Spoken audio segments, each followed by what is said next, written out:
Hi, Brett. This is me trying to launch that propulsion unit, like you asked. And guess what happens when you don't turn the throttle up before you try to launch? Boom. Boom. Boom is what happens. You'll notice that the cropping is really terrible. I tried to use a new video recording, screen recording thing in Windows. I've always been doing it in OS X before. Wow, that's a lot of fire.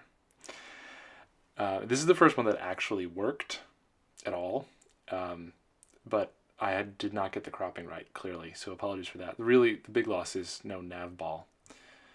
In any case, this is a recording of my third attempt where I succeeded. So the basic plan is I'm going to go straight up through the first stage, then tip over, put the nose at 45. The actual prograde vectors went all over the place, but I think I pretty much kept the nose at 45.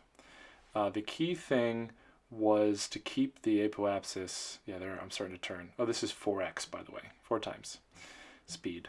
To keep the apoapsis ahead of me. So I was mostly watching that time to apoapsis seconds number.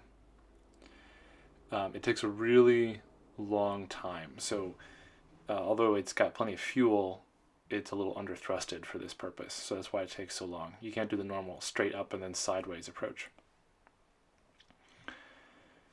What else? All right, there we go. So this is the one where you have to, where it gets a little touchy. I had to pull the nose up at this point. Yeah, I had to pull the nose up to make sure I was keeping my vertical acceleration high enough that the apoapsis stayed ahead of me. Because as soon as you start falling, you're just done. But it looks like I managed it. The numbers that Kerbal Engineering is giving me in the sort of in between the time acceleration readout and the altimeter is really the useful part.